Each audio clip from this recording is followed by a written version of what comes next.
Zdravo poslušalke in poslušalci, bralke in bralci Večera. To je dnevno informativni podcast Večerje zjutraj. Veseli smo, da ste v naši družbi.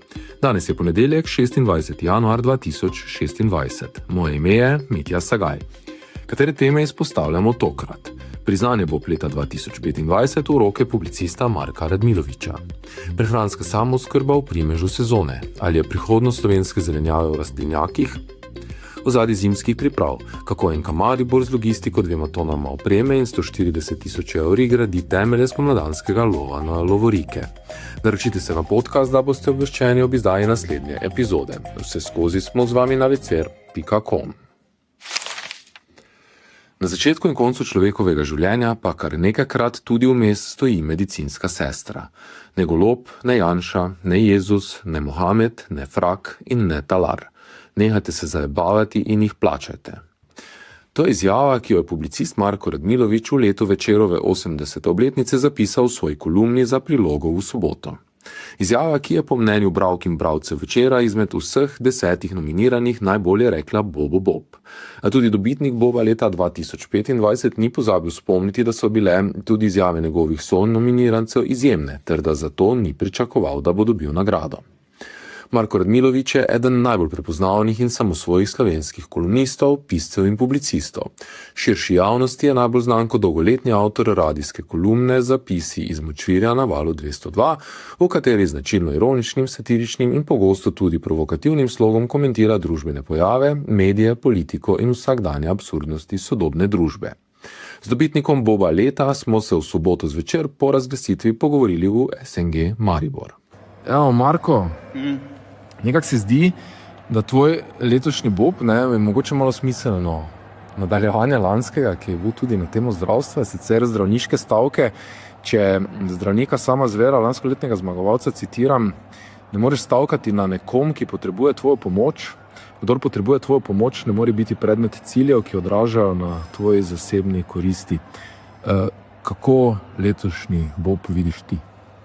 Zdaj, seveda zdravstvo je neka tema, ki rezonira v večini, ne v večini, 99,9 odstotkov prebivalstva.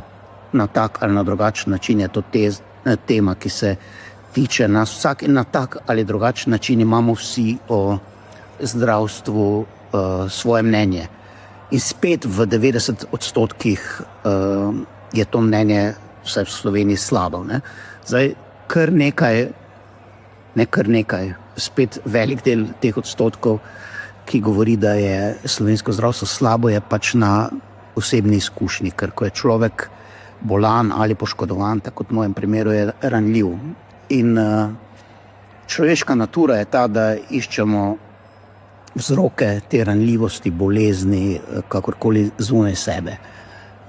In najlažje je seveda s prstom pokazati na zdravstvo, kar se mi zdi v ogromno primerih zelo, zelo krivično, ampak s tem ne mislim biti hudičev odvetnik in trditi, da je v slovenskem zdravstvu vse dobro. Ravno nasprotno, ogromno je anomalij, ogromno je nerazumnih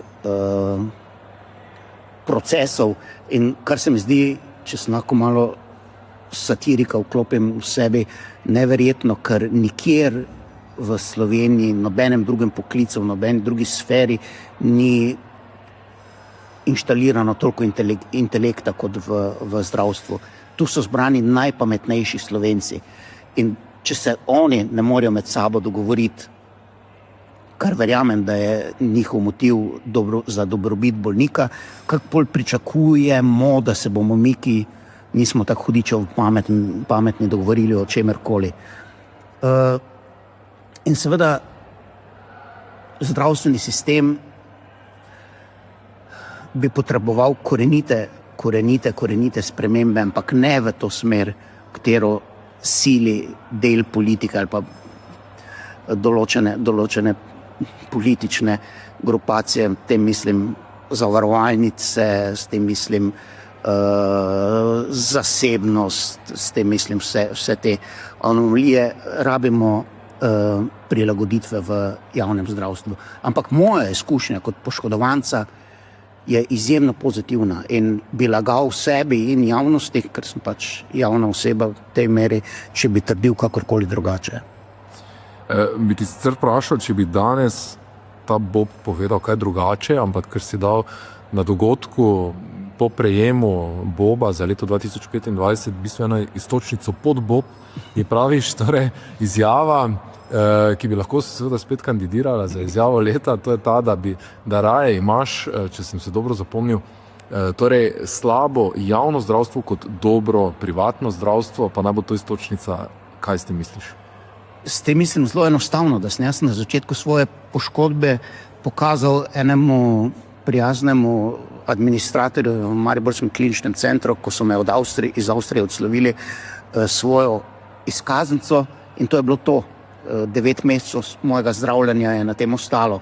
In vmes med temi 9 meseci okrevanja je bila tudi epizoda 14-dnevna, ko so me poslali v toplice. V toplicah sem se kopal v topli vodi, hodil na zajtrk, kosilo in večerjo, se trudil, da se ne bi zredil kot prašič in napisal 4. del keksa z levo roko, ker desne nisem mogel uporabljati. Dobesedno z levo roko. Dobesedno zelo. Tisti, ki trdijo, da Radmilovič piše z levo roko, imajo povsem prav. In potem med tem džakuziranjem rekel, pač to, kar Štajerci radi rečemo, če je to kriza, naj traja, ne? Če je to javno zdravstvo slabo javno zdravstvo, je super, ne? In si ne želim dobrega zasebnega zdravstva, ker dobro zasebno zdravstvo me ne bo poslalo v Ptujske toplice, zagotovo ne.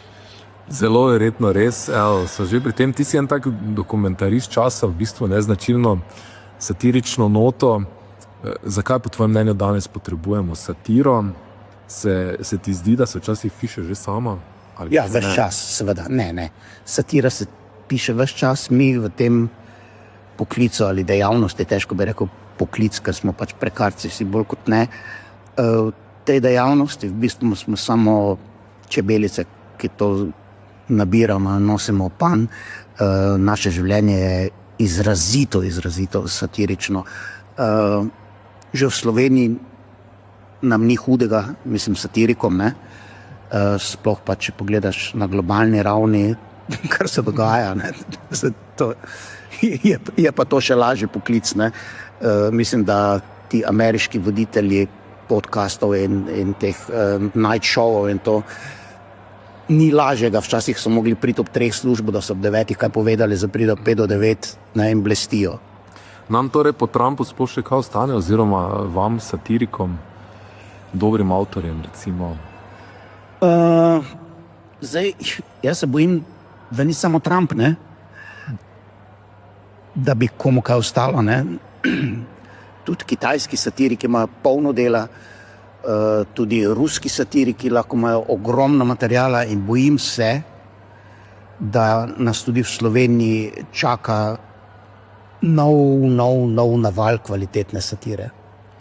No, tvoj Bob, zmagovalna izjava lanskega leta je bila zapisana prav v kolumni, pa me zanima, kje imajo mejo kolumne, v bistvu, kje po tvoje kolumne vsebujejo seveda obilico satire, kljub temu pa v bistvu nekateri jemljajo kolumne precej zares, ne, podobno kot je pri karikaturi, recimo tudi kdaj niso pravilno razumljene. Koliko bodic naj ima satira? Če lahko to rečem, da moj osebni stil ima v bistvu en sam zadržek ali pa 2. Prvič, da je izreka, jezik, da je na določeni ravni. Zdi se mi, da bogato besedje sodi k eni taki žurnalistično-literarni vrsti, kot je satira. Drugi zadržek pa je, da nisem žaljiv. In tu se neha. Kaj pa narediš, ko se ti zgodi miselni mrk, recimo, to je verjetno nočna mora vsakega kolumnista. Se kdaj zgodi? Ves čas se dogaja, grem bife, 2 pira pa 1 kava. Dober recept. Evo, za konec, bo še kakšna anekdota v bistvu, kaj te je kdo od bralcev, poslušalcev vzel kdaj preveč zares? Kako si ti to čutil, recimo?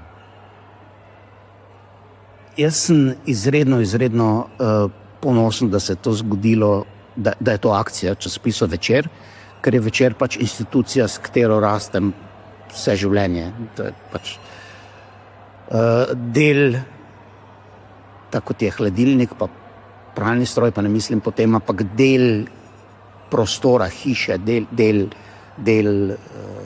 našega bivanjskega prostora. In da so bralci Večera, ker to je neposredna demokracija, ne? Da so bralci Večera prepoznali v tej moji izjavi neko tako vrednost, kot so jo, mi izredno laska.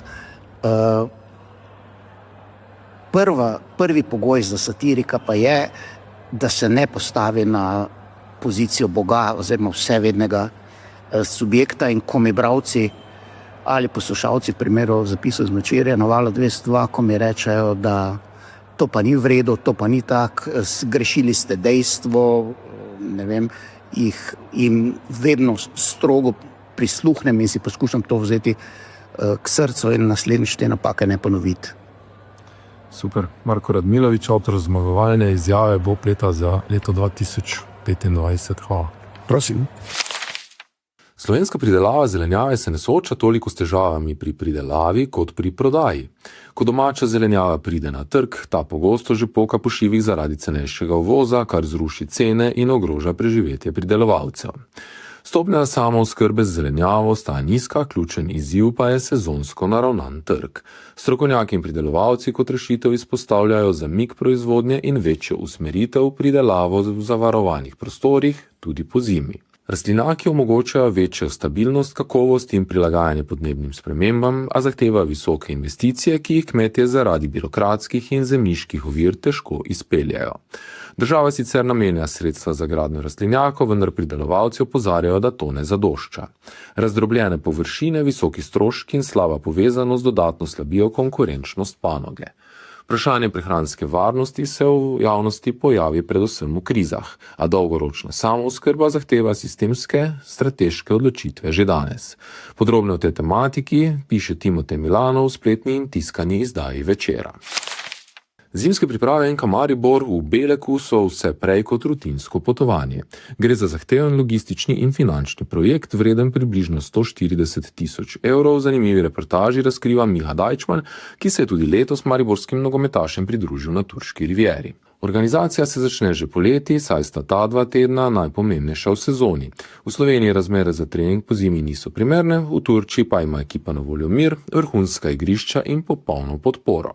Ob strokovnem štabu za nemoteno delovanje skrbi še 7 spremljevalnih članov, ki skrbijo tako za ekipo kot za obveščanje javnosti. Poseben izziv predstavlja transport. Maribor v Belek pripelje kar 2 toni lastne opreme, letos z več kot 24-urno birokratsko dramo na turški meji. Zapletov ni manjkalo niti pri vizumih, kjer je prihod Žana Mišela Serija na turško ambasado v Ljubljani sprožil pravo evforijo. Vložek je velik, a v sodobnem nogometu nujen. Brez vrhunskih pogojev ni vrhunskih rezultatov. Več preberite v Večeru in na večer.com. To je bil Večer zjutraj 26. januarja 2026. Z vami sem bil Mitja Sagaj. Kakovostno novinarstvo lahko podprete tako, da se naročite na tiskani spletni Večer, postanete naš sledilec in bralec na družbenih omrežjih, naročnik naših podcastov in newsletterjev. Tako boste podprli novinarstvo, ki prinaša avtentične vsebine, ki jih pripravljajo naši novinarji in jih drugje ne boste našli. Želimo, da razumete, kako se vrti svet. Želimo vam odstreti vpogled v čas in prostor, v katerem živimo. Veseli bomo vaših komentarjev, pobud in kritik na različnih kanalih. Se beremo in slišimo.